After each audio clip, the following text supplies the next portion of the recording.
You've just tuned in to the Byron Cage Show featuring Supa Dave. Stay right here to watch topics that are relevant to today's issues and the opposites, which tackle subject matters from two different perspectives. Celebrity interviews, life-changing information from some of the leading health and medical professionals, and live performances. It's the Byron Cage Show. I can't give up. No matter what's going to happen, y'all, I can't give up. Trials may come, trials may go. But one thing you got to know, that you can't give up on God, because he did not give up on you. Come on, clap your hands, y'all. Hallelujah. Come on, clap your hands in here. Come on. We bless your name. Come on, say it, y'all. Now, I can't give up. Come on, sing it to him, say this. I can't give up. I can't give in. Come on, I've come too far. Come on, say, I won't turn back. I won't turn back. Listen, I know this, I'm built to win. I'm built to win. Come on, say it again, y'all. Say this. I can't give up. Come on, say this. I can't give up. I can't give in. I'm not gonna give in. Come on, say I won't turn. I won't turn back. I won't turn back. I won't turn back. I'm built to win. I like this part. Come on, y'all. Say this. All the time. Sing it, y'all, but there's still a race for me to run. And I can't give up. Come on, put your hands together and it says, I can't give up. I can't give up. Come on, I can't. Come on, say it again. I can't give up. I can't give up. Won't give up. Can't give up. Come on, put your hands together like this. Come on, say, I can't give up. I don't care. I can't give in. I can't give in. I'm not going to give in, y'all. You know what? I won't turn back. I won't turn back. Because God, you got another road ahead of me. I'm built to win. I'm built to win. Come on, sing it to y'all. Say this. So the trials won't come.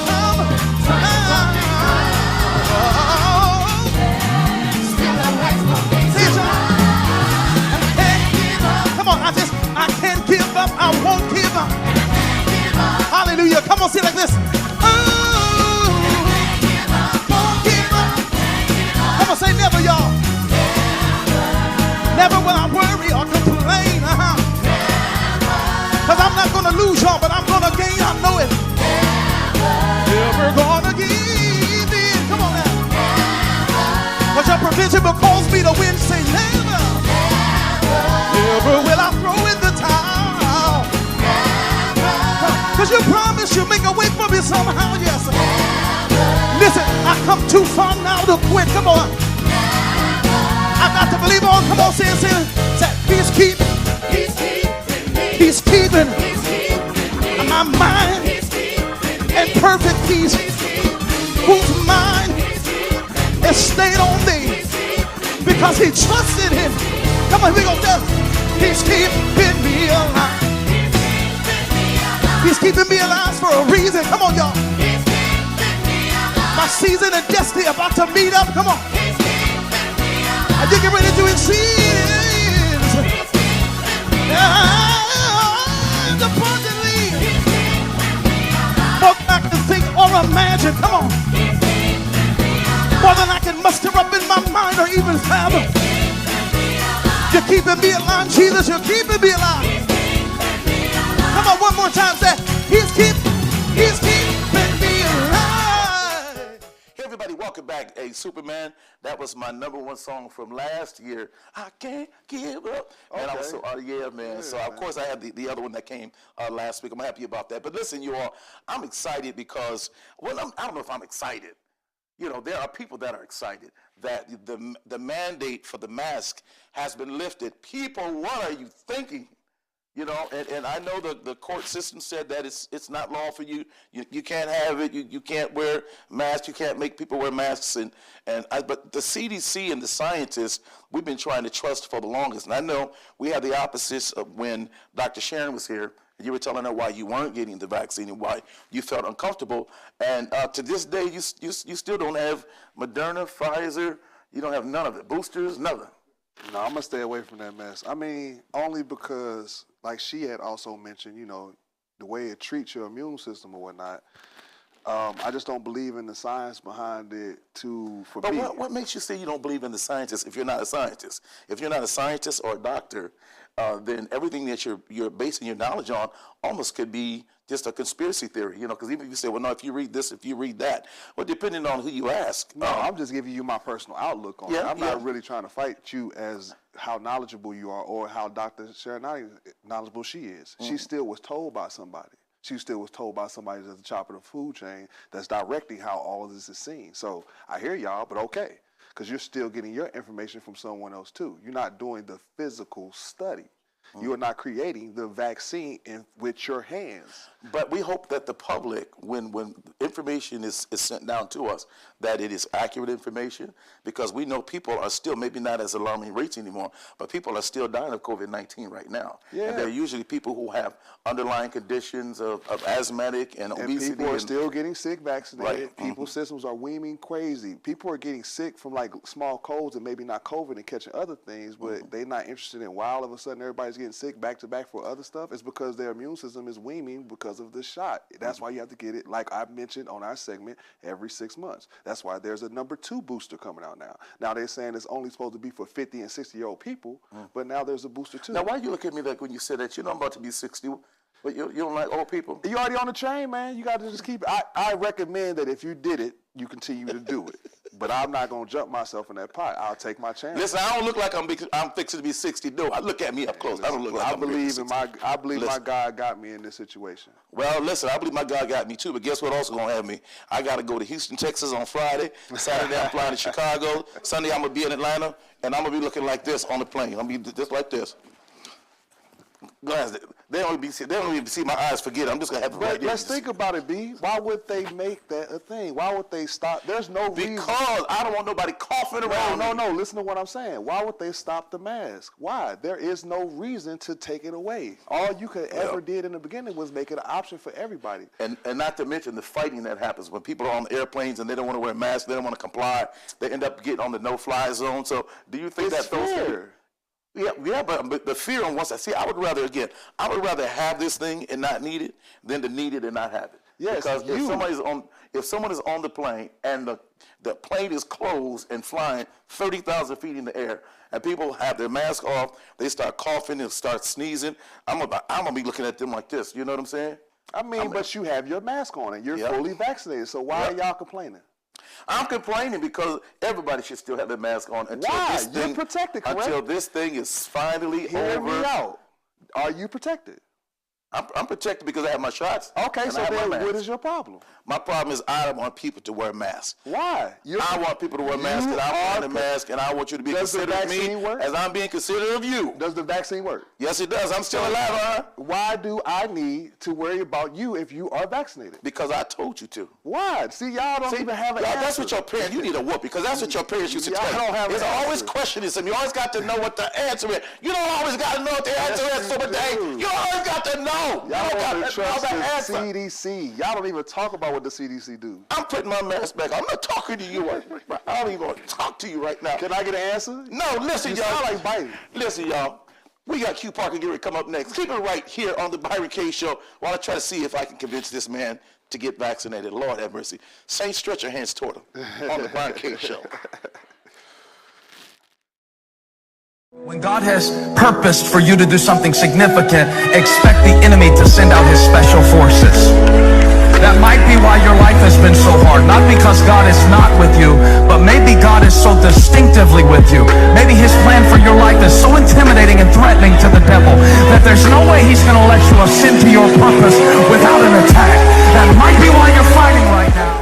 Well, everybody, welcome back to the Byron K Show. And as you can see, I'm not fooling around with Super Dave. He is the unclean because he does not want to get the vaccine. And I'm not catching nothing. You hear me, Super Dave? No, I'm kidding. Listen, you guys, we are going to have an amazing time right now. I've got a young man that is here for our first segment. He owns several businesses. He's an entrepreneur, and I'm just godly proud to bring people who are quality and have information that we need to help us to move on. I'm talking about, he has a company called 3W, which is one of the only wrestling federations owned by an African-American man. He also has a company called the King of Approvals, and he's going to teach you today how to get your credit fixed and make sure that if you want to apply for a loan to get a home because you're tired of renting, he is the man. I'm talking about this man sitting next to me right now. This man's name is KC Haze. What's up, my brother? What's happening, gentlemen? How y'all doing, man? Good, man. Don't get too close to him, man. Don't get too close to him. I got my vaccine. Do you have the vaccine, man? It took me a while, but I got it. You got the booster too? No, I didn't get the booster. Lord Jesus, I'm not trying to grow a tail. I did the vaccine. Lord Jesus, here we go again. Here we go again. But first and foremost, man, I want to thank you guys for, man, bringing me your platform, man. I love what you guys are doing, man. It's a beautiful thing for us. Absolutely, man. Yeah, actually, when Dave introduced us, he said he thought that this would be a great segment because our people, we need to know that knowledge is power. And the more knowledge you have, the better decisions you'll make. So let's talk, first of all, man, what is it like owning one of the only African-American wrestling federations? That's just incredible. I've never heard of that. Man, it's wonderful. A lot of trials and tribulations, man. Shout out to my business partner Rich, and DJ Quicksilver, man. We by being a minority-owned business in a 99%, all good old boy network type of, but it's $1 billion industry. So we had to figure a way to maneuver and get us a piece of the pie. But it's I love wrestling. It's a beautiful business. It encompasses all aspects of entertainment, from musicians to acting, comedy, graphic design, visual design. It encompasses only company besides like WWE, who's the biggest in our business. Disney is the only other bigger employer of entertainment people. So like you can be a visual artist, a graphic artist, we have work for you. But I love it, man. We run through a few things dealing with these, like I said, the good old boy network, but we make it stronger on the other end. But man, what made you have the tenacity, the boldness to really step out on faith and try something that no one else had done yet? I mean, because that's an incredible feat, right? I wish I can take 100% credit of that, but I got to give it to my business partner, Rich. He's a diehard wrestling fan. I'm a wrestling fan, but I'm a serial entrepreneur first. So I took his wrestling know-how and his, he studied the game, and I looked at it from how profitable is it, and how do they make money? So is it possible as lucrative, I guess I would say, for people that are on WWE, or is it something that you just have to climb up the totem pole to continue in order to really see the type of returns that some of the other wrestlers see? Well, we've been around 3 years, and we're one of the top 10 in the world. Wow. Because we move strategic. We get some of the best talent from around the globe. We fly guys in from, like I told you, South America. We had to shout out to the South American sensation. We fly people in from wherever to get the best talent, and we wrestling their fans are like cult-like fans. Mm-hmm. So if you get a wrestler, it's like they'll buy the merch, they'll follow them, they'll stream them and things like that. So if you get the right people, you get their fans come along with it. So but yeah, it's profitable.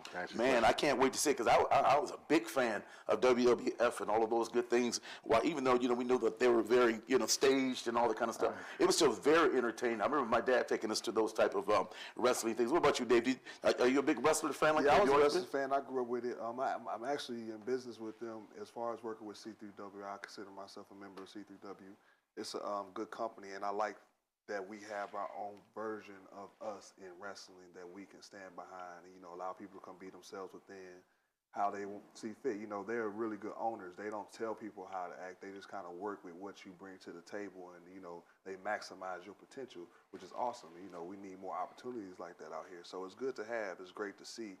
But I was a big wrestling fan, so the minute I heard this from him, and we've been friends for, a very long time, this guy's taught me a lot. As another grown man, I can say, I learned a lot from him, which is cool and awesome. So we just try to take that type of vibe and environment and put it into the wrestling situation. And like he said, he's a serial entrepreneur, so I just knew it was going to be a good thing.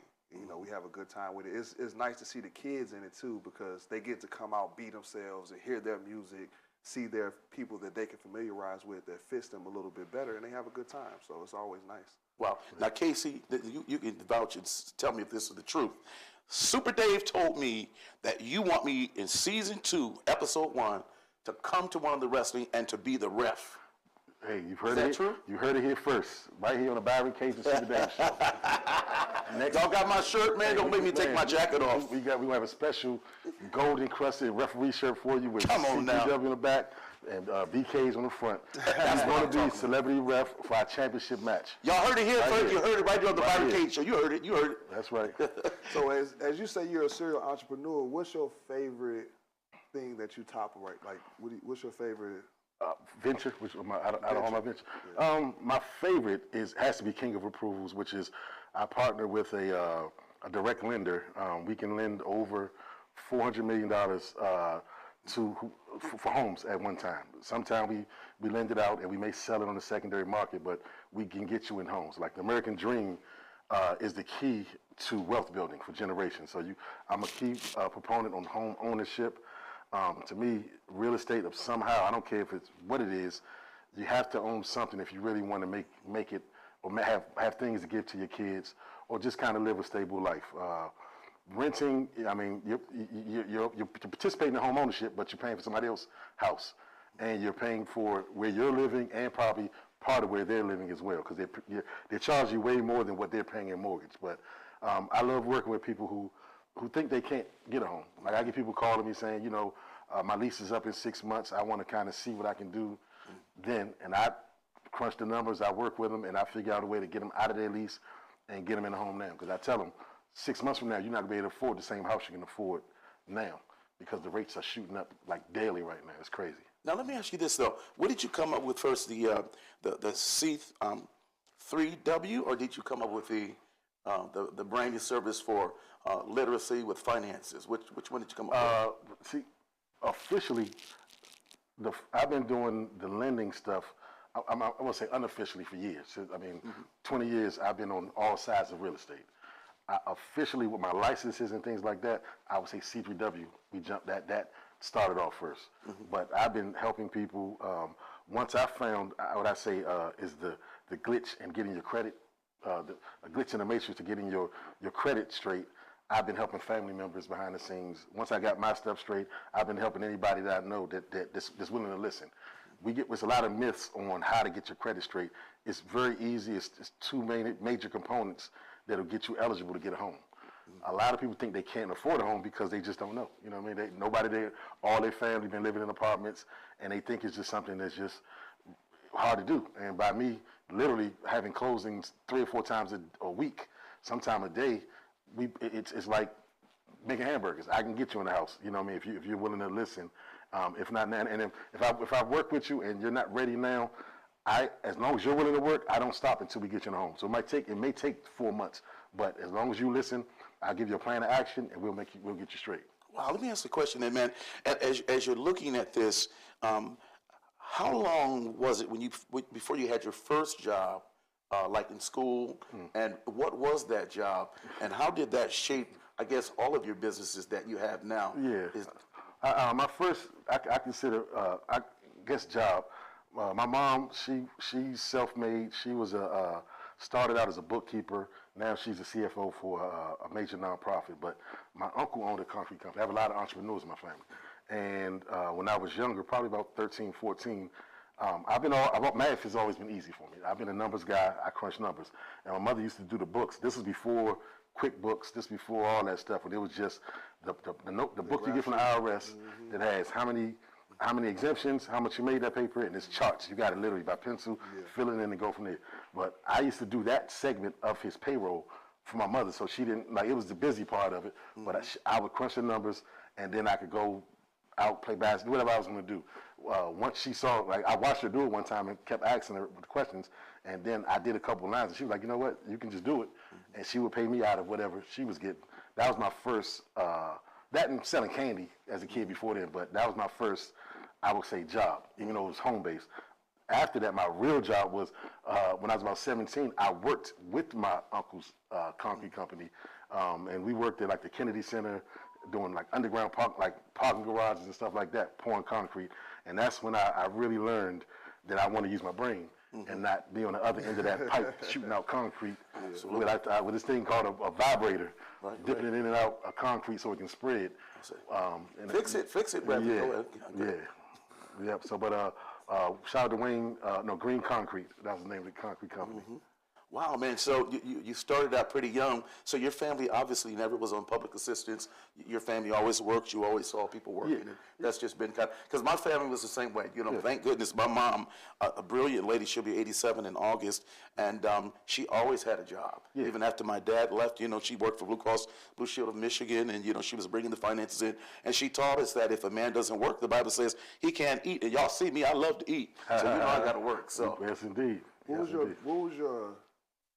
What's your number one hustle that you are involved in that somebody wouldn't even believe you're doing right now? Let's see. I don't know. I just partnered with my guy. We were dealing with water. My buddy Ray. Shout out to Indulge Alkaline Water. This is another $1 billion industry we tapping into. He's been pushing us for a while. He's been one of our sponsors, but we're now on a partnership level. But I would probably say wrestling. That's the one out of everything that I get. It's like, where did you come up with it? And they think backyard wrestling, but when they see our production, we have a 40-man crew just to set up. I mean, like it's 40 people. We have a show this weekend in front of 17,000 people going, like it's not backyard wrestling. It's a production. We consider ourselves similar to the Universal Circus, as opposed to how P.T. Barnum and Bailey used to be, big 3 rings, big production. Universal Circus, you're part of the show. If you say something crazy, our wrestler hear you, he's gonna say something back to you. You know what I mean? So it's engaging. It's a sensory overload. We have live bands. It's just something great for the family. I would say out of all of them, that's the one that people just don't believe. But I've made money. Anything that I've once I study something, I'll try it. Yeah. Like I don't care what it is. If I know I can get a truckload of lighters for 10 cents, and I can get them here and all in, and I can sell them for $1, I'll do it. Yeah. I mean, it's nothing I won't try on the business side, as long as it's morally correct and things. And so people understand how multifaceted you are. What do you do within the community? Oh man, I've been coach. I've had after-school programs, mentoring kids. I do a lot of mentoring on the finance, especially a lot of my kids that I had are playing college basketball, and now they're coming out, and I'm helping them on the financial literacy, letting them to the point once you get out of college, you're not renting anything. We'll get you a condo somewhere, and even if you don't live in it, you can rent it out. But I'm helping them skip that you don't need to rent anything ever. It costs the same amount to rent an apartment, and you can buy a little condo somewhere. It might not be the best neighborhood initially, but you're getting some equity, and it's going to set you up to win later on down the line. So, but my favorite thing, man, is coaching and training the kids. Mm-hmm. Absolutely. Well, listen, everybody, we'll take a quick break. We're coming back with Casey, because we really want to talk more about credit repair. That is so very, very important. So keep it right here on the Byron Cage Show. We'll be right back. What's going on? Yes, sir. Yes, sir. You already go hard or go home. This is what champions are born. And C3 Dog in the building. I said there ain't another place in the world that you'd rather be. Sunday Live, C3W's on your TV. To be careful in here or having accidents. You see all those faces out there? They're all champions. Get it direct, no special effects. It's real gritty here. Sleeper holes, body slams, there's no pity here. Face-offs, tag teams, a few sneak attack, DDTs and leg locks. Yep, the real is back to be exact. They don't play games. You better stand your ground and get your whole body levitated into the crowd. This is survival of the fittest. You thrive or you get finished. Either way, the fans gon' bear witness. You can watch it with the lads or watch it with your missus. Just make sure you're locked in, cause you don't want to miss this. Now don't say I ain't telling you. Listen, Casey was talking about his businesses and the things that he's doing. But one thing in particular, I think our people, especially people of color, have to understand the importance of good credit. And I want you to talk about that, because I think so often we think that, we can only live a certain way and not realize, credit, I don't call it a game, but if you understand what it is, then I think you'll do better. So what happens with people's credit score, and why can't they get above, let's say, a 610 or a 620? One of the main misconceptions or mistakes people make with credit is they don't know when their credit card companies actually report to the credit bureaus. So they may be paying their balances off in full or paying a bunch of it off in full, but it doesn't reflect their score. I have people that apply for homes, and I look at their balances, and it looks like they're maxed out or like 80%. And I tell them, man, your score, you'll be able to afford, I can give you a better interest rate if we can get you up another 40 points. And you got to get these scores now. And they say, well, I pay it in full. And then I say, what date do they report? And they don't know. So one tip, anybody has a credit card, call your credit card company and find out what day of the month do they report to the credit bureaus. That's the day you want to make sure your balance is as low as possible. That's how you get, your score can go up 60, 80. If you go from an 80% usage to 0, your score can go up 100 points in 1 month.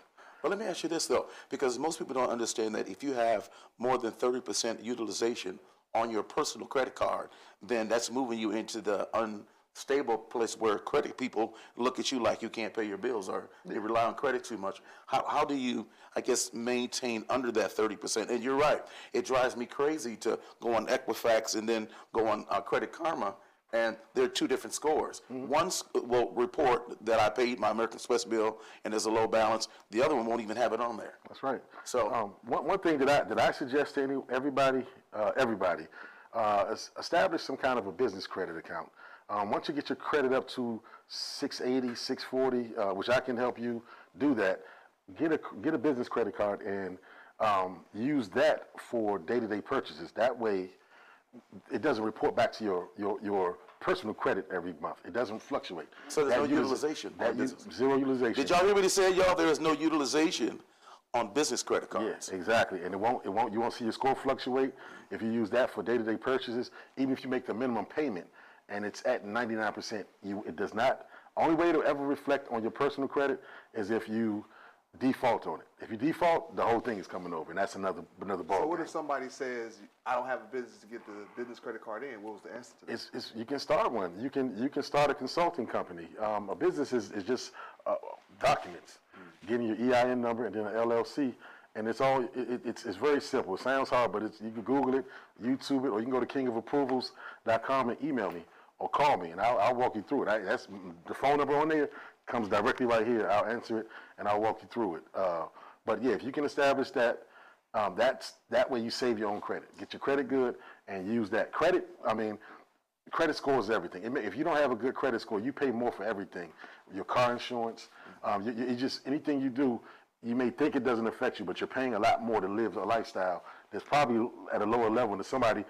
Two guys can be making $100,000 a year, but if you got a 580 and they have a 750, they're paying less on everything they do, and they're maximizing their money. Yeah, and one thing that I did, man, I was so happy for, I built a house in Upper Marlboro, Maryland. It was a contemporary house, and I built it at a time before the recession happened. And I sold it like a year and a half before everything went crazy. And I never knew that I could get a check for $229,000. Was the check that the bank gave to me, and I was like at church, I was like, oh, thank you, Jesus. But had I just been renting the entire time, I never would have seen that. No, you're right, you're right. So talk about, like, from the aspect of, so you was talking about establishing business. Now, when you do a business, I heard about making the business and making yourself, making the business a trust fund. Oh, yeah. Making yourself the recipiency, right? Yeah, the beneficiary, or the trustee, or the beneficiary of the trust. That's a good way when you buy real estate to protect, especially if you're buying real estate that you're going to rent out, or you're going to, you may have Airbnb and things like that. It protects you and your personal assets. It puts an LLC, a buffer, between you if somebody fall on your property, try to sue, or something like that. And it saves you just from personal liability. You may end up owing some money somewhere, and it's a famous quote, control everything, own nothing.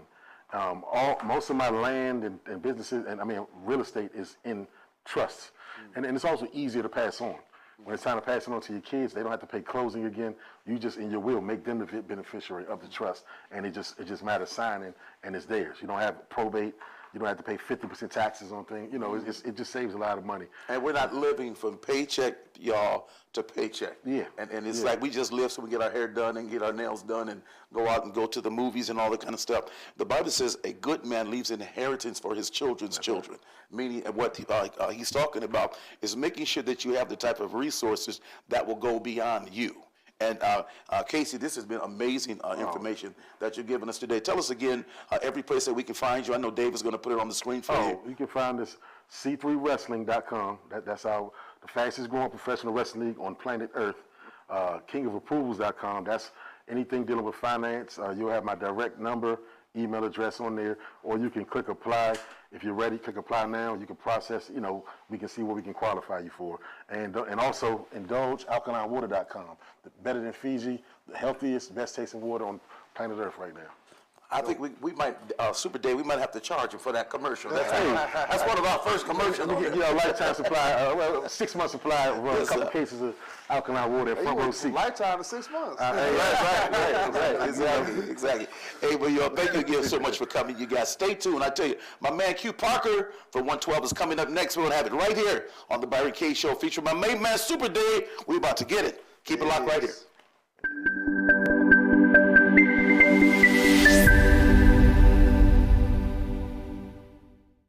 Hey everybody, welcome back to the Byron K Show with my main man Super Dave. Listen y'all, my nephew is with us. When I say this man can sing, and I put them all in the same category, him, Tank, just so many of them jokers came straight up out of church, you know what I'm saying? Q, and he's done a good thing, but then he became the Cupid of R&B, and he dipped the dart into the tushies of love of all the young women that loved him, and all of the things. Did you say the dart in the tushy? The tushy of love. Listen, songs like Show You How, I Need You, and then that doggone song you do with Eric Dawkins and Dietrich Haddon, Made For. Man, when I tell you, this is my man right here. He is a founding member of 112. Y'all, please welcome to the Byron K Show, Q Parker, my nephew. What's up, Neff? What's going on, Man, we sitting here chilling, man, just talking about. I was looking at some of his old videos and I said, man, yeah, that 112 was incredible. Oh, one of the best groups. Incredible. That's when singing was still singing, and y'all sold millions and millions of records, man. How many records worldwide did you guys sell throughout your career? Well, a good number that I just used is 50 plus million worldwide over the span of our career. Wow. And where are you from originally? And what is your background musically? Because I know you're a church boy, but just tell me how did you grow up, and then and then I understand you went to high school, and that's where you start to meet some of the members. Yes, sir. So I was born in Atlanta, Georgia, but raised in Birmingham, and my early teachings just musically were from the church. I grew up Kojic. Oh, you can't join in. You got to be born in. You better know it. See the change of. Hey, you don't know nothing about that. Oh, listen, I'm apostolic faith, so we didn't think y'all were saved because y'all didn't have the baptism of Jesus' name. We said, you can't be joined, you got to be born in. Yes, we are the apostolic church. That's what we used to say. So y'all wasn't saved, and hey, Super Dave definitely ain't saved. He's trying though. We gonna get him on point. Because last season or last episode, he had on a shirt that said he was a virgin. But now look what he has on today. Come on, let's show this shirt. Thank God it's today. I forgot. Isn't that what you said? Come on, man, you grown. I like this shirt. This is a company I work with. My second time wearing it. Virgin, but today is the day. Last week he had on a shirt that said, "I am a virgin," and I told him that's one of the 10 Commandments is, "Thou shalt not lie." And he said, "No, I am. I'm born again." I said, "Born again is fine, but you got to change your heart, son." So I said, "So wear a Christian shirt." And thanks to the Lord, he answered my prayer. Come on now. Thank God it's today. He said something else that is today, too, that I won't really repeat on television, but something about 420. Today is April the 20th. And I said, okay, so praise Jesus. Well, you can't say that. You did what? Yeah, 420 is a holiday for us. Oh, not okay. For you. Well, God bless you. Oh, it is 420. Hey, I'm tracking you. Yeah. I'm with you. Just pray. But yeah, to get back to what you asked, so I met the guys in middle school, and from there we formed the group, started performing locally in Atlanta, and we came across our managers who had a relationship with Sean Combs. We met him coming out of the club, 112. In the parking lot, we just sang everything we knew from Jodeci, Boyz II Men, Commission, The Winans, Take 6. And 2 weeks later, he asked us to come to New York and do an official audition because this was kind of like just in the parking lot, walking with him. I think Duran put the little Casio keyboard we had on the back of somebody's trunk, and we just played and sang everything we had in our arsenal. And then 2 weeks later, he flew us to New York where we had an official audition where Faith Evans and Usher was in the room. And they kind of helped solidify, like, hey, if you don't sign these boys, you're gonna regret it. And he ended up signing us, and we were off. Man, what did you do though, man? Standing in P. Diddy's office, our Puff Daddy back then, with all of those monster singers, Mary J. and Usher, man. What was that like when you stood up there? And now this is my moment. This is what we've been doing, but preparing for this time. What did that feel like? Well, I have this saying, and we all know it. If you stay ready, you don't have to get ready. And so we were groomed and developed to be able to seize the moment. So whenever our opportunity came, it was nothing about being shy. There was no apprehension. We were born for this, is what our mindset was. And so this was our opportunity. And we like to say that we seized the moment. We knocked him off of his feet to the point where he had no choice but to sign us. Wow. And who's your go-to guy, man, vocally? Who's your favorite all-time, please get it right, your all-time favorite male vocalist of all time? Any genre. Please. Oh, the check is not in the mail. That's another story. That's another 10th commandment broken. You know what I thought you were going to say? I thought you were going to say Stevie Wonder, Peabo Bryson. Okay, so I have a gumbo, right? Because I grew up singing gospel music, so that's my foundation. And then my profession is R&B. Well, my main profession was R&B, but I also was trained classically, so my palette is vast. I'll go from a Fauré Requiem to Commission, John P. Key, Uncle Byron Cage, to Boyz II Men, the Isley Brothers, Brian Knight. So my gumbo mix is a mixture of so many genres, so many so many forms of music. I'm a musician. I love the sound of music, no matter what it is. I can get with it. Well, you know what you got to do? And I'm going to let Dave answer some questions. I can't be greedy. But you got to sing something classical. Because, that's why I went to Morehouse doing classical, singing opera music. That's I got a scholarship to go to Morehouse. But what was your most challenging thing that you sang operatic? Oh, wow. It would have, man, it's been so long, Unc. It would probably be Caro Mio Ben. Caro Mio Ben. Senza di te, long we shall call. Yes, sir. It's been so long. Yeah, man. Yeah. See, people wouldn't even know he's that versatile. Exactly. Yeah. See, I remember that. I think my hardest was probably the Every Valley from the Hand of the Messiah, because all of and my voice teacher told me that I wasn't going to have a voice beyond 25 because we sang gospel music.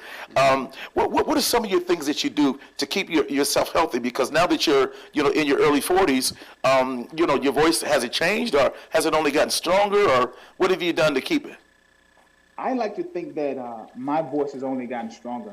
I have this thing via social media where I always say, I keep a clean set of vocals in my back pocket.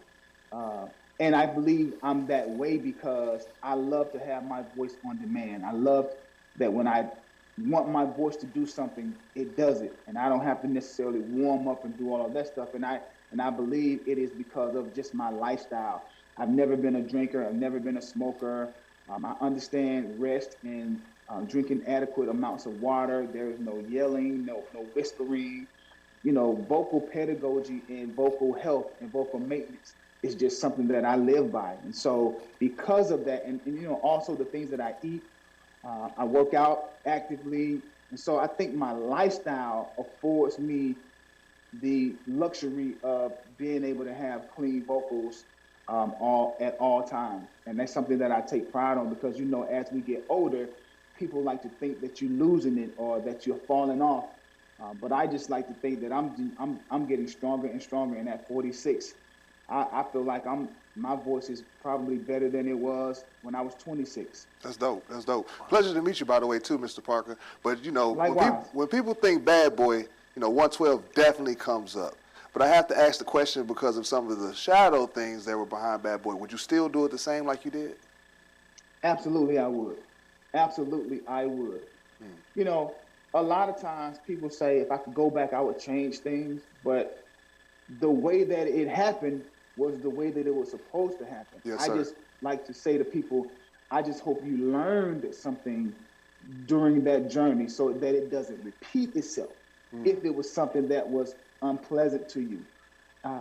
One of the things that I really preach now as I have an artist development company is really training and developing young artists so that they understand the business side of music.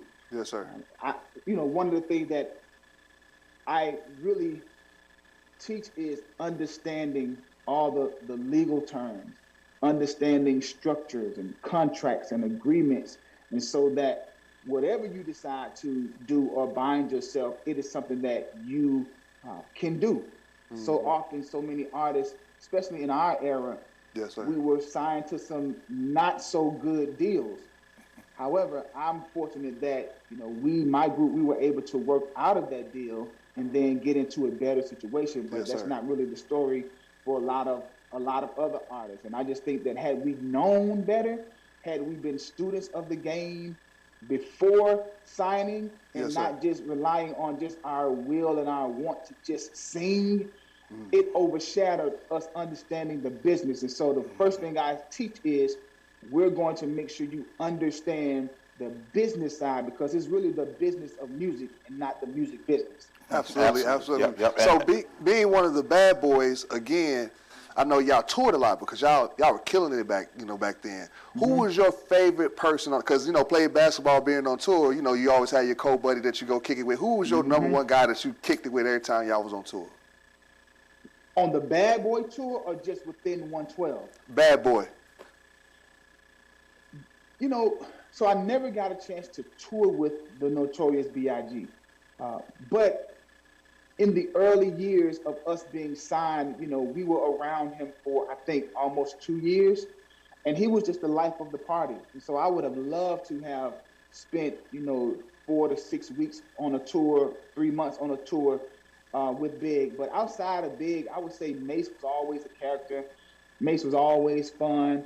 As 112, we were always trying to be around some girls, man, and some women. So we always had a great relationship with Toto, great relationship with Faith. They were like our big sisters.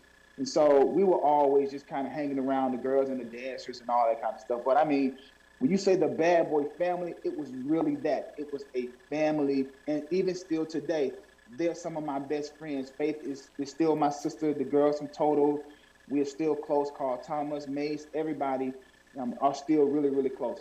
Great. Well, listen, we're going to have more dialogue when we come back. We're going to take a quick break, everybody. This is Q Parker. Stay right here on the Byron Cage Show. We'll be right back. Peace. Put God first in everything you do. Everything that you think you see in me, everything that I've accomplished, everything that you think I have, and I have a few things, everything that I have is by the grace of God. Understand that. It's a gift. Well, I have traveled the world, and I have spoke to millions of people.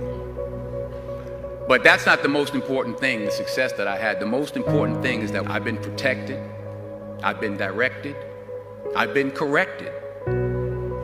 I've kept God in my life, and it's kept me humble. I didn't always stick with him, but he always stuck with me. So stick with him in everything you do. If you think you want to do what you think I've done, then do what I've done and stick with God. In order to achieve your goals, you must apply discipline, which you have already done. Welcome back, everybody. We're talking to Q Parker from 112 and has done so many other things in collabs, man. I think one of the greatest things I had, when you called me and said, hey, Unc, I want you to be on this collab with me. And I said, what? He said, yeah, it's going to be a lot of R&B singers and a lot of gospel singers. They're all men. And I said, okay, so what is the song about? It's a song that you did called I Need You. And when you let me hear it, I was like, what in the world? Tell everybody, Q, who all was on that. Well, not all of them, but just the big name people that were on there. It was phenomenal.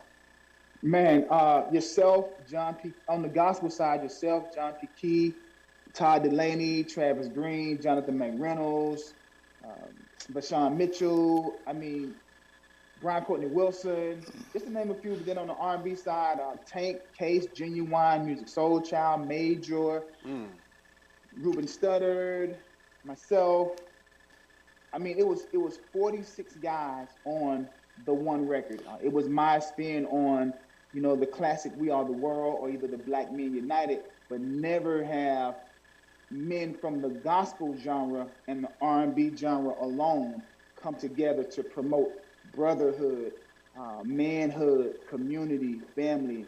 And I think during the time that it was released, it was so needed because we were going through so much with all of the police brutality, with all of I think the communities needed something to rally around. And what better way than to see men uniting, singing, using their gift to promoting something that's positivity. And that's one of my most proud recordings because, as you know, it's hard to get one collaboration on a project, let alone 46 guys on that song, but then 55 guys to be a part of the entire Bridge project. Okay. Absolutely. And what did those proceeds, was that part of your nonprofit, or did you do something for that specifically to enlighten other people? So when they heard it or bought it, it would also be resources for someone else?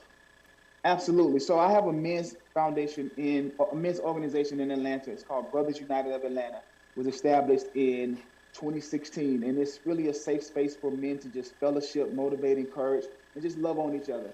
And so part of the proceeds went there also to my foundation, Q Parker Legacy Foundation. But more importantly, it was just a morale booster.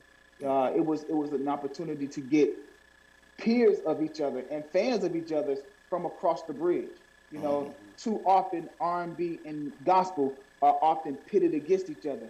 But I wanted to break that barrier. I wanted the world to see that, some of your greatest fans as a gospel artist are R&B artists, and vice versa. We look over the fence. You guys are influenced by what happens over here, and a lot of the R&B artists were developed and got their love of music from the church. So yes, absolutely. There's no way you can really separate us by these genres, and so I wanted to just break that, and use this music to bridge both of these genres. And it was an amazing project. The project is still yet to be released. The full project is yet to be released. It will be accompanied by a book and also a feature film, and the album will be the soundtrack to the feature film. Absolutely. And we need that in our community, especially. It sounds amazing. But now let me tell you what's so amazing. Speaking of amazing, that doggone collaboration you did May 4 with Dietrich Haddon and Eric Dawkins. But let me just say something, Neff. You handled that thing so masterfully. I was like, oh my goodness. That's why I love church singers that turn R&B, because when they show you they still got pipes, this joker don't have to use auto tunes on his voice. He don't have to do nothing. Just get in front of a microphone and sing. Well, most of the time, listening to the group, he was definitely the standout singer. Everybody will say that. He definitely gets that respect. Because I come from that era when they were doing their thing, and everybody was trying to wear the rollies and the one-piece suit, the white shirts when they had the white shirts on with the button up. Everybody was rocking that. We always trying to dress like, bad boy, and it was the thing back then. So if you had to take one song from y'all catalog that you would call your favorite or top three, what's your top 3 songs of 112? Because we wrote so many of them, it's really hard to single out one. It's like asking you as a parent who's your favorite child. They're all special in their own right. Yes, sir. And so whenever I'm asked this question, I go from the first being Only You, because it was the record that introduced us to the world, and it was the song that featured the legend, the Notorious B.I.G. Yes, so that one to me will always be the most special, because it was the very first one. But then, Cupid is always a favorite because it has rekindled relationships. It has been wedding songs. It has been, songs that are sang at proposals, wedding proposals, marriage proposals. And that record is 27 years old today. Wow. We have records, we have I'm so honored and so blessed that as an artist and as a solo artist and as a songwriter and a producer, that I've been a part of records that are upwards of 20 to 25 years old that are still being played all around the world. And I can travel all around the globe and still perform these songs. Yeah. I just returned from Australia last week, just on my own, just performing all over the continent. But it's amazing how, even though these records are 25 plus years old, the nostalgia and the feeling and the emotion that the crowd gets every time these records are played. It is just, I'm humbled by it, and I'm just so appreciative that I've been able to have a career that I've had and that I will continue to have. And it's something that I never imagined as a 14-year-old when we first started this group. Absolutely. And so you guys have longevity, and that's what we were talking about with Montel last week. We were still talking about the exact same thing. But now, tell us two things. What are you working on now? And then also give us all of your social media so we can have it up. And yeah, man. So what are you working on now? My focus right now is I'm a servant. I'm a servant. I'm all about the community. The music part that flows through my veins. I'm gonna always do that. But how do I give back? I'm giving back through my music, through my foundation, the Q Parker Legacy Foundation. I'm gearing up for my music summer camp, as well as my company, New Fam Entertainment. I am really interested in building and teaching young artists, unsigned artists, independent artists, artist development. It is the lost art in this journey. Oftentimes, the companies there or the managers, they find a record, stick the record to an artist, and then say, now go out here and be great. Well, the part that's missing is the artist developmental part, like the cultivating of the gift and the talent, the know-how. And because I was taught that from Sean Combs, K. Wells, Courtney Seals, that is my way also of giving back. And so my company, New Fam Entertainment, our focus is artist development. So those are the two main things that I'm really focusing on. I have a talent booking agency where I book talent, I acquire talent, and then also I am gearing up to doing my second R&B solo album. Great. Well, nephew, listen, man, thank you so much for coming on the Byron Cage Show. Tell everybody real quickly your IG and your Facebook and all that kind of good stuff. Mm-hmm. I am Q Parker 112 across all platforms, and then they'll connect you to my foundation, my New Fam Entertainment page, and all of that stuff. That's dope. Perfect. Appreciate you, man. Pleasure meeting you again too, bro. Absolutely, man. Thank you so much, bro. We'll see you soon. Love you, Appreciate you. Love you too, nephew. Thanks, all right. Man. Y'all, thank you all so much for watching the Byron Cage Show. Keep it right here, always for the very, very best in entertainment. Quarantine, state of emergency, shelter in place. It's non-stop, literally. A lot of people come, they're not really survive, they expire. There are new concerns among black men about wearing face masks. Video of Ahmaud Arbery being shot and killed while out for a jog.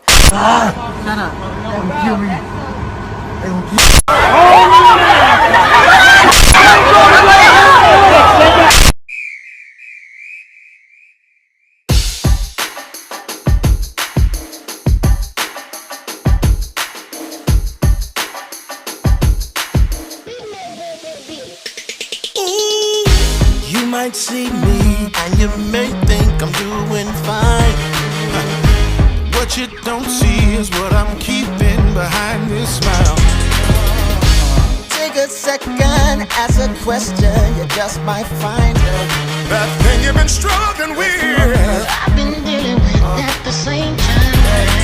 You don't know me, so you can't trust me. Yeah, I get that, but we must be willing to find the things that tie us together. Nothing's impossible, it's whatever. It's time we put our pride on the shelf. I need you. Don't let me fight this fight by myself. We're all brothers and united we can learn. I need you. Take a look to your left and right. You gotta know you're not alone. Understand you got company when you're walking through the storm. Don't make it less than a man when you're reaching out for help. That's a mistake that we all make, thinking we can do it by ourselves. I know you don't know me, so you don't trust me. But we must be. Nothing's impossible, it's whatever. It's time we put our pride on the shelf. Don't let me fight this fight by myself. Realize I'm I need you. I need you. I need you. No man is an island.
said I need you. It's time we put our pride on the shelf. I need you. We can't lose. I need you. I need you. One more time just for safety. So you don't trust me. We need to buy the things that tie us together. Whatever, yeah. Realizing we're brothers and we're united and we can't lose. No man is an island. When I can, maybe you can. When nothing is working, let me hold you down. Shoulder to shoulder. There is nothing we can do. That's how we gon' make it through.